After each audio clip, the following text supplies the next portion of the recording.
Hello guys, this is Ayesha Ali. चलिए देखते हैं कि आपको कौन स्टॉक करता है, स्पाई करता है। ठीक है, कौन ऐसा है जो आपको स्टॉक करता है, स्पाई करता है एंड नेगेटिव है आपके बारे में। यहाँ पर एक स्पेशल मैं ऐड ऑन कर रही हूँ लाइन, आपके लिए नेगेटिव है, आपको स्टॉक करता है, स्पाई करता है। तो आप अपने पर थोड़ा सा फोकस कीजिए और मैं आपके लिए कार्ड लेती हूँ। ये एक जनरल कलेक्टिव रीडिंग होगी। इसमें किसी के लिए आपको कुछ बुरा नहीं सोचना है कि नहीं ये ऐसा करता है तो बस रीडिंग सुनी और चल दिए उसके पीछे। नहीं, ऐसा कुछ नहीं करना है। ये सिर्फ अवेयर होने के लिए है, आपकी अपनी नॉलेज के लिए है कि आप उससे थोड़ा सा सावधान रह सकें, बस इसलिए।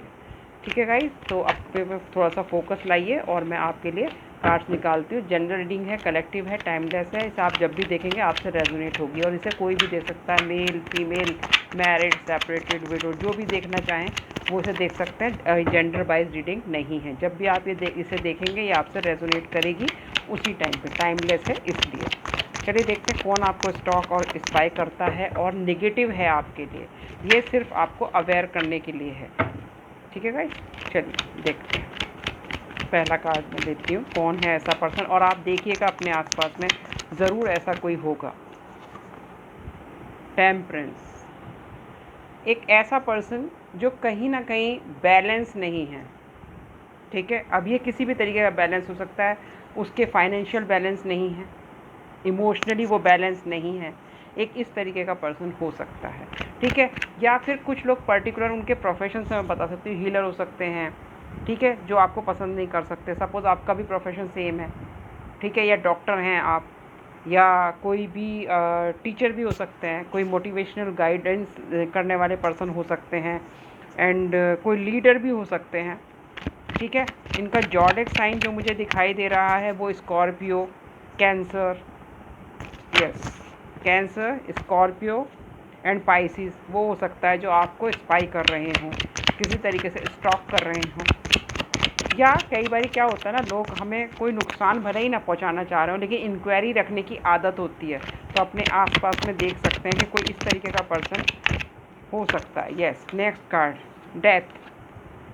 कोई ऐसा पर्सन भी हो सकता है जिसके साथ में आपकी अभी कोई लड़ाई भिड़ाई हुई हो, या तो कोई डिफरेंस हो, ओपिनियन हो गया हो, कनेक्शन ही ख़त्म हो गया हो, कुछ ना कुछ हुआ है आपके साथ में, उसका कुछ कनेक्शन ख़त्म हुआ हो सकता है अभी। Okay, third card, king of pentacles. ये पर्सन फाइनेंशियली बहुत अबंडेंट है, किसी अच्छी पोस्ट पे हो सकता है, किसी अच्छे जॉब में हो सकता है, गवर्नमेंट जॉब में भी हो सकता है, काफ़ी पैसे वाला है, रिच है, अच्छी पर्सनैलिटी का भी है, और एक ऐसी एज का हो सकता है जो 35-45 इस तरह की है। एज तो फिर भी चलो एक तरफ देखी जाए, लेकिन हाँ, मुझे जो एज का दिख रहा है मैं वो बताना ज़रूर चाहूँगी कि ये 30-35 से लेके 55-65 इसके अराउंड हो सकता है। ठीक है, काफ़ी सेटल्ड पर्सन है इसलिए बोल रही हैं। और जो जॉडिक साइन मुझे दिखाई दे रहा है यहाँ पर, टॉरस, वर्गो, कैप्रिकॉर्न, ये भी आप देखें। खैर जॉडिक साइन तो कोई से भी हो सकते हैं। यहाँ पर 6 तो आ ही गए हैं, और देख लेते हैं। अभी मुझे लग रहा है कि बहुत ओवर थिंकिंग करने वाला पर्सन है, ओवर थिंक करता है, आपको लेके सोचता बहुत रहता है कि क्या करें क्या नहीं करें। दूसरा, यहाँ पर मुझे उसके साथ में आपकी कोई लड़ाई झगड़ा, breakup, separation, difference of opinion, कुछ ना कुछ तो हुआ है आप लोगों के बीच में। एस ऑफ कप, कुछ लोगों के लिए तो ऐसा भी हो सकता है कि उसने आपको कोई लव ऑफ़र दिया हो, कोई फ्रेंडशिप का ऑफ़र दिया हो, कोई आपको बिज़नेस का ऑफ़र दिया हो। ठीक है, कुछ इस तरीके का कुछ भी ऑफ़र दिया हो सकता है। ठीक है, आपको रिसेंटली उसका कोई कॉल मैसेज आया हो, आपने उसको बातचीत ना करी हो। आपकी कोई दोस्त भी हो सकता है, कोई पास्ट लाइफ से आप पास्ट से आपके हो सकता है कि आपका कोई कुलीग हो, दोस्त हो।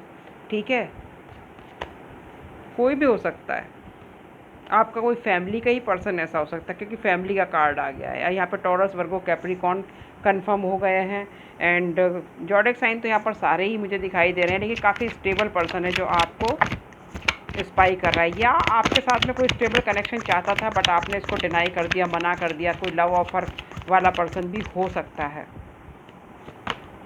यस, 6 ऑफ पेंटिकल्स, ये आपके साथ में कुछ बैलेंस करना चाहता है, अपने कनेक्शन को बैलेंस करना चाहता है, अपने फाइनेंसिस को बैलेंस करना चाहता है, जॉब को जो है बिज़नेस को, या आपका पार्टनर हो सकता है पुराना जिसने आपके साथ में बैलेंस ना किया हो तो वो स्पाई करता है, या फिर आप अपने बिज़नेस जॉब वगैरह में किसी चीज़ में बहुत अच्छे चल रहे हैं और इसने कभी आपसे पैसे वगैरह चाहे हों और आपने इसे ना दिए हों, क्योंकि आप ना दे पाए हो सकता है आपके हालात ऐसे हों, तो ये पर्सन भी आपको स्टॉक करता है आपकी फाइनेंशियल स्टेबिलिटी के लिए। यस, ये जानना चाहता है आपकी स्टेबिलिटी के बारे में। अब ये स्टेबिलिटी इमोशनल स्टेबिलिटी भी हो सकती है, फाइनेंशियल स्टेबिलिटी भी हो सकती है, आपकी शादी के बारे में जानना चाह रहा है, और आपकी हैप्पीनेस कैसे है यहाँ पर, ठीक है, आप कहाँ सेलिब्रेशन कर रहे हैं, ये सब चीज़ें जानना चाह रहा है। आपके मकान के बारे में, घर के बारे में, ये सब स्टेबल चीज़ें होती हैं, शादी, प्यार, मोहब्बत, घर, फाइनेंसेस, ये सारी चीज़ें, इन सब चीज़ों के बारे में कोई जानने वाला हो सकता है। और ये पर्सन मैरिड भी हो सकता है, कुछ लोगों के लिए मैरिड हो सकता है। किंग ऑफ सॉर्ड्स, कुछ लोगों के लिए उनका बॉस हो सकता है, ठीक है, काफ़ी रूड पर्सन हो सकता है जिसने आपके साथ में बहुत लड़ाई झगड़े के बाद में कनेक्शन को ख़त्म कर दिया हो।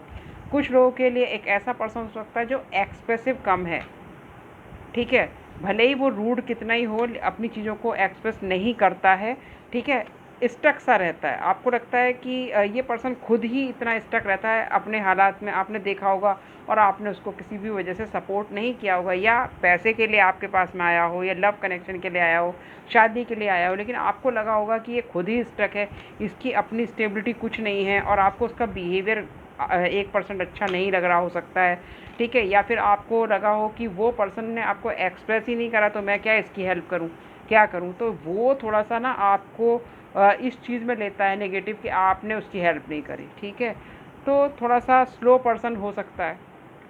आपको भी उसने कहीं ना कहीं हेल्प चाहिए होगी आपसे, आपने नहीं दी होगी, अब ये सोचता है कि मैं वापस से जाऊं आपके पास में, तो क्या आप हेल्प करेंगे, नहीं करेंगे, तो इसने खुद से ही नेगेटिव एक चीज़ अपने अंदर बना ली है कि आप नहीं करेंगे। बिल्कुल चुप रहता होगा, आपके आसपास वाला पर्सन होगा, एकदम चुप होगा, स्पिरिचुअल भी हो सकता है, चीज़ें हाइड करने वाला बंदा होगा, ठीक है, तो इस तरीके का कोई पर्सन है जो आपको स्टॉक कर रहा है। कुछ लोगों के लिए बहुत ही छोटी एज का पर्सन भी हो सकता है जो कोई स्टेबल ऑफ़र वो देना चाहता था और आपने उसको मना कर दिया किसी भी वजह से, तो उसको वो नेगेटिविटी उसके अंदर जनरेट हो गई, इसलिए वो आपको स्पाई करता है, ठीक है। कुछ चीज़ें वो आपके बारे में जानना चाहता है कैसे भी, ठीक है, अब उसके लिए वो कुछ ऐसे चीज़ें भी यूज़ कर रहा हो सकता है, तंत्र मंत्र जादू, कुछ लोग ऐसी चीज़ें यूज़ करते हैं, क्योंकि यहाँ पर मैजिशियन का कार्ड भी आया है अब एक जजमेंट के साथ, तो किसी भी तरीके से कुछ लोग ऐसी चीज़ें करते हैं, तो वो हो सकता है। और बहुत ही ईगोइस्टिक पर्सन है, बहुत ही ईगोइस्टिक पर्सन है जो आपके बारे में कुछ जानना चाहता है, तो अच्छी पोस्ट पे हो सकता है, एक फादरली फिगर हो सकता है, अपने घर में प्रोवाइडर है, अच्छी, मतलब ये सिर्फ चीज़ें मैं सिर्फ इसलिए बता रही हूँ कि एक अच्छी एज वाला मैच्योर पर्सन भी ये है जो आपको स्पाई करता है चीज़ों के लिए, देखने के लिए कि आपका क्या स्टेटस है, आपकी क्या फाइनेंशियल स्टेबिलिटी है, आप इतने खुश कैसे हो, आपकी शादी में क्या चल रहा है, आपके फाइनेंसेस कैसे चल रहे हैं, तो इसने कभी ना कभी आपसे हेल्प मांगी होगी। और यहाँ पे ज़ोडिएक साइन तो इंडिपेंडेंट है, सभी साइंस के लिए है ये, क्योंकि ऑलमोस्ट सारे साइन यहाँ पर आ गए हैं, लेकिन ये एक अनहील्ड पर्सन है, खुद नेगेटिव सोचता रहता है, एज्यूम करता रहता है, और कहीं ना कहीं उस नेगेटिविटी की वजह से इतना ज़्यादा खुद अनहील्ड हो गया है। टेम्परेंस का कार्ड पहले ही आया है, और कहीं ना कहीं साइकोलॉजिकल प्रॉब्लम्स इसके साथ में हैं, तो एक ऐसा पर्सन आपको स्पाई करता है। ध्यान रखिएगा, ये रीडिंग मैंने सिर्फ अवेयर करने के लिए बनाई है, आपको सिर्फ अवेयर और सावधान होने के लिए ज़रूरत है, ये नहीं है कि इसको देखते ही आप किसी से अपनी दुश्मनी बना लें, ये उसके लिए नहीं है, ठीक है, सिर्फ ये गाइडेंस है, और गाइडेंस को गाइडेंस की तरह लीजिए। आई होप कि आप पॉजिटिव रहेंगे अपनी लाइफ में, और अगर कोई नेगेटिव है आपके लिए तो उसके लिए भी डिवाइन से प्रे करें, उसको ये सोच के कि वो कोई आपके लिए गलत सोच रहा है या कुछ ऐसा कर रहा है, उससे डरने की ज़रूरत नहीं है। अपनी लाइफ में ऐसे लोगों से सावधान रहने की ज़रूरत है, और अपने ऑरा को प्रोटेक्ट करने की ज़रूरत है। खुद पॉजिटिव रहिए, डिवाइन से जुड़िए, अपने आप को मेडिटेशन में लगाइए, तो खुद ही ये नेगेटिविटी से आप दूर रहेंगे, कोई नेगेटिविटी आप पर इफ़ेक्ट नहीं करेगी। उसके बाद भी अगर कोई प्रॉब्लम है, कोई गाइडेंस आपको चाहिए, तो मेरा नंबर